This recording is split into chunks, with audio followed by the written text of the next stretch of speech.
Hello folks, you can tell it's another resin video because the gloves are on, and I'm doing it basically because, well, I had a brainwave and these are pretty quick videos to just, do and get out of the way, and it was like, I've got to try this. Okay, I am revisiting the very first resin video that I did where I used an idea by Daniel Cooper to make these gems. Now what he did was he used this, which is a Wargames special effects paint, and it gives a sort of frost effect, and that gets trapped between layers of resin and it gives a nice effect to your gemstone.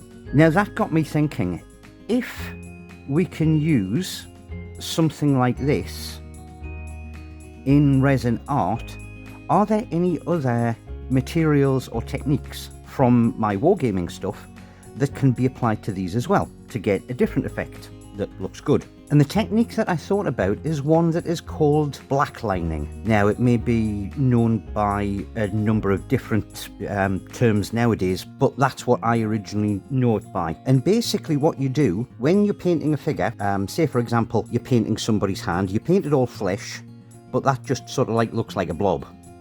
So what you do is you get this, which is an ink and a very fine brush, and you just fill in the gaps, and that differentiates between the figures and it gives it more definition. Between different colours, black is one of the best ones because that sort of stands out. It's kind of like the black outlines that you get on cartoons and comic books. But if it was a hand, then I would use a light flesh and then fill in the gaps with a darker flesh colour. Makes it look a little bit more natural. So that is what I am going to be trying, or rather a combination of the two, because what you need is an actual sort of ridge for the line to work properly. So I'm going to use the effect to make the ridge, and then I'm going to use an ink to go in between the gaps, and we'll see what happens. Just a quick note from me from the future. I'm actually going to be doing two different styles of the same gem, two different methods, because I wasn't happy with the first one, so I gave it another go. So remember to watch to the very end of the video. Now I'll leave a link to Daniel's channel below because he was the one that originally gave me this idea, and I'll leave a link for my original version of this up top. If you want to check that out just to get sort of the basic technique to do with the special effect paint, then check that one out first and then come back for this more advanced version, I guess. But just to recap, it is going to be a 5-layer effect. It's going to be resin, then paint effect, then resin, then paint effect, then resin to finish it off. And as I learned in the last video that I did on this, rather than having the effect lines sort of crisscrossing like that, I'm going to be doing them sort of just basically off parallel. Time to get some resin mixed. Now I have already had a shot at this, and to be perfectly honest, the colours were really aggressive, so this is try number 2 just for transparency. And because it is only a couple of gems that I'm going to be doing, it's only a small amount of resin that I need. Now this is Azure Blue ink.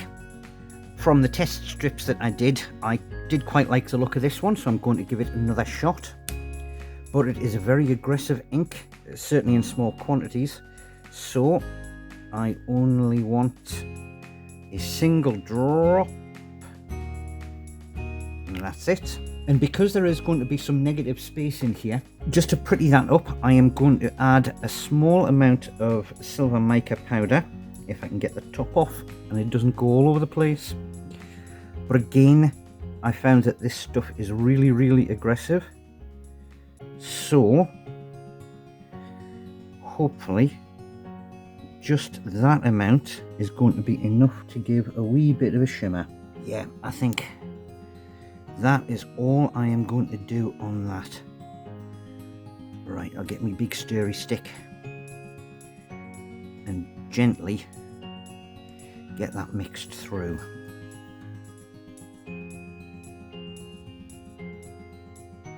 And and I'm being quite gentle in the stirring on this because I don't want to introduce all that many bubbles. Says he introducing very large bubbles. Yeah, and that's just enough of a shimmer in there for what I'm after. I'll just grab the lighter and get rid of those massive bubbles that I can see there.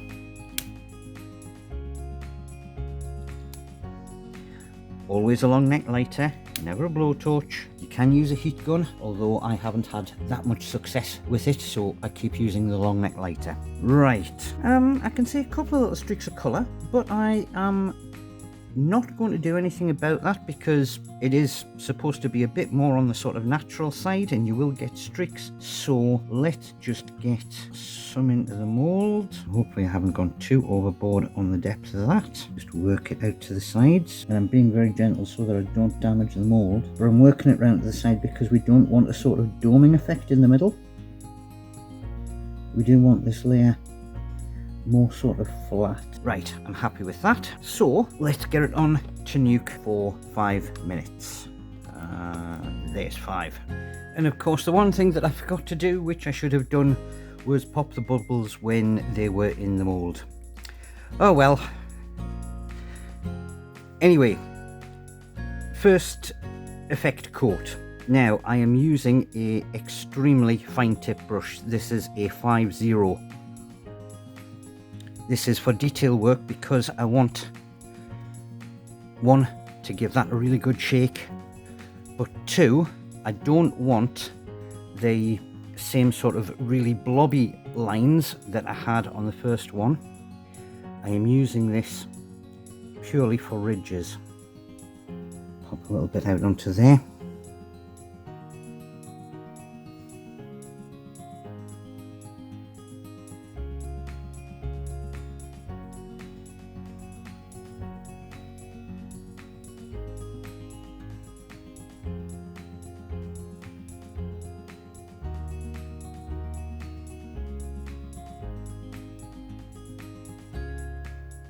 I'm trying to get the lines as close together as I can.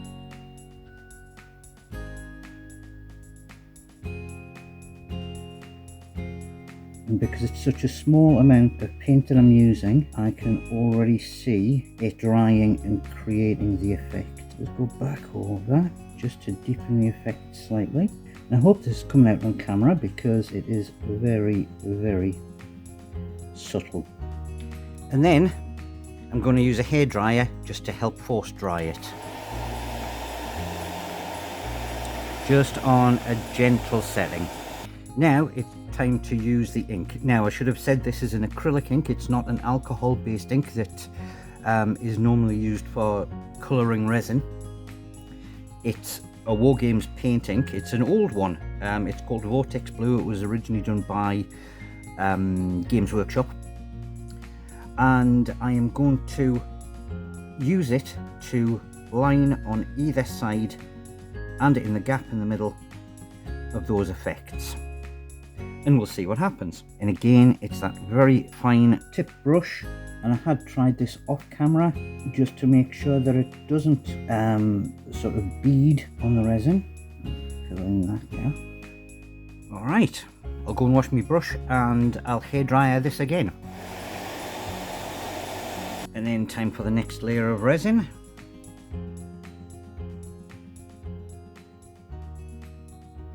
Don't forget to sort the bubbles out this time.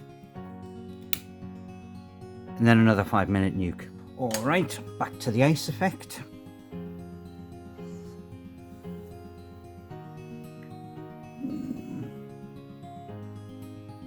One straight down the centre there.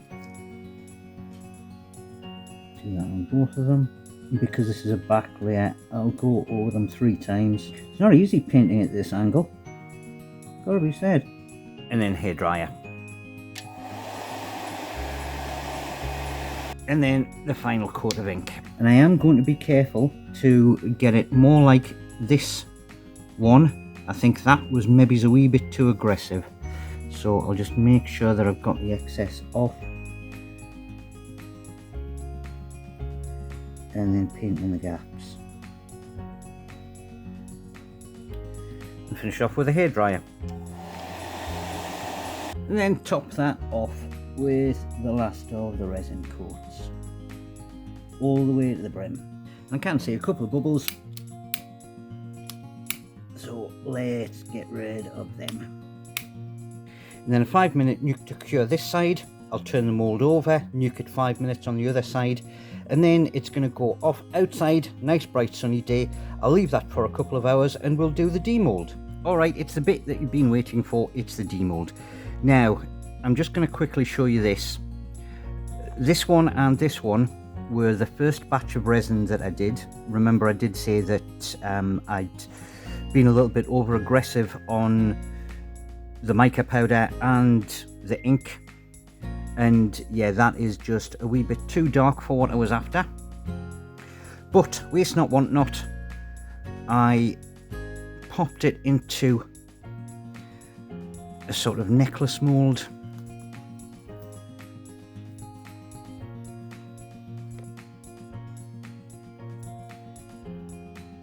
Oh, and it hasn't quite cured on that side either.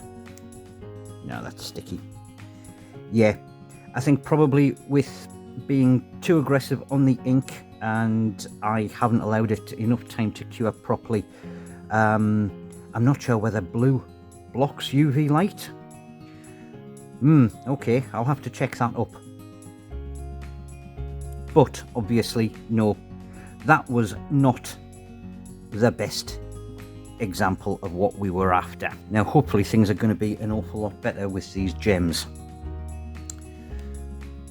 Right, now one thing, just while this is still in the molds, I do think that realistically what I should probably do if I'm trying this again is maybe water down the ink a little bit, because it is looking in places just a wee bit too heavy-handed.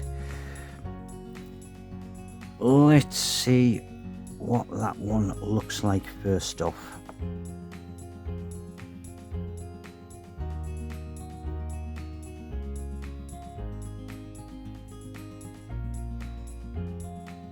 Yeah.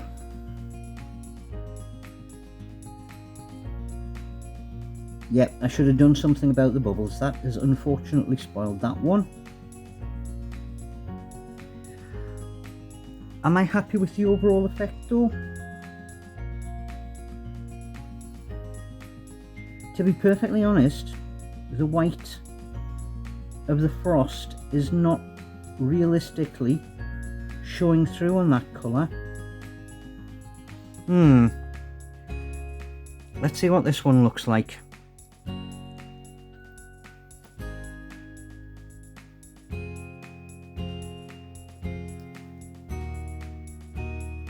Yeah, again, those bubbles. That is a shame, and that is my fault entirely. And it really does detract from the piece, unfortunately. It, with those bubbles there, you're kind of drawn to them and you can't realistically see the effect that I was going for. I do think I need to be a little bit more aggressive with the white effect, and I do think that I probably need to tone down on the ink. Please feedback in the comment section down below if you've got any suggestions on how to make this maybe a little bit better. That is a real shame. Yeah, that was all my fault and I should have known better, but rookie mistake, and I am still a rookie. Right, I couldn't leave it with another failure video. I wanted another stab at this because I was relatively certain that I was onto something, and I had another little bit of a failure on my next attempt, but by complete fluke and accident, I think I may have got the effect or close to what I was after, or at least it's something really nice. Now, going back to a comment I made earlier about how they draw comics. Generally speaking, what they'll do is, if they're drawing a figure, they'll pencil it in with all the construction lines, and then they'll ink in the actual outline, and then the inside of that is coloured in. We're going to do something similar, but instead of a pencil for the construction lines, I'm going to use this, okay? You can use a needle or a pointing nail or something like that. Just be really, really careful that you don't accidentally prog your mould. And what I am going to do is use this essentially to etch some lines on the surface.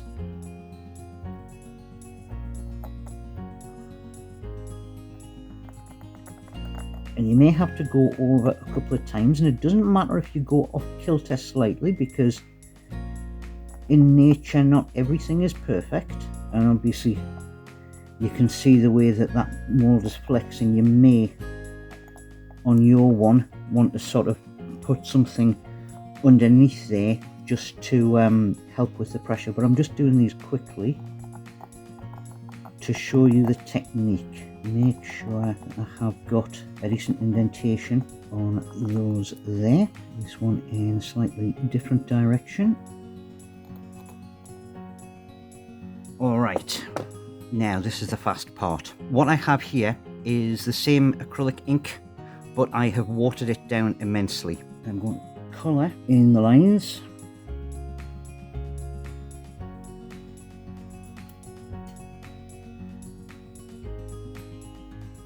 In fact, I think I need that to be a little bit more dark than that. So I'll use some of that and some neat from the bottle. Yeah, that's better. Getting your consistency for this part is a bit of trial and error, I'll be perfectly honest. But you can see where it is sort of following the outline of those lines. Now I'm using the watered down just to make sure that it stays nice and wet. Okay, now that I've got all those lines in, I'm swapping to the effect paint. Oops, that was a bit much. And I'm not going sparing on this, and I don't mind the fact that I haven't cleaned the brush, because as you can see, I'm adding it straight onto that ink. Make sure that it is mixed in properly there. And I don't mind if I go ever so slightly over. Just make sure that I've got a decent bit of the effect in there. Right, now, hairdryer moment. And hopefully in not too long, we'll see it start to turn. Yeah, there it goes now on a couple of them. Alright, so yeah, you can see the effect of that quite nicely. So what I will do is I'll get another coat of resin on and another effect, and then the final coat, and we will check back in for the demold. Alright, it's that time of day, it's the time for the demold on these ones. And even just looking at the back, I must say that I am far happier with this effect than I was with the previous ones. Let's see what they look like when they come out.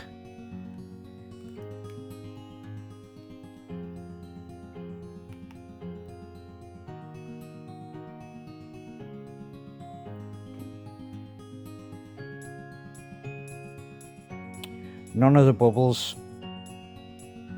I've maybe been a wee bit heavy-handed on the ink on that one.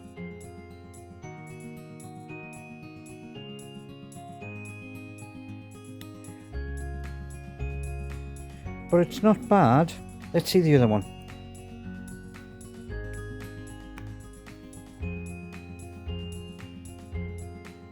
Oh yes, that's far, far more what I was after. I think if there's one thing that I missed out on, it is the fact that when I did the very first layer of resin, I maybe made it a little bit too deep, so I had to make the back layers very shallow, and I haven't quite got the separation between the layers that I was after. But that is a minor flaw, because otherwise, yeah, I much prefer that. And I don't see if I can bring it up to camera. Yeah, you can certainly see where those lines that were etched have come through. So yeah, all in all, I'll call that one a success.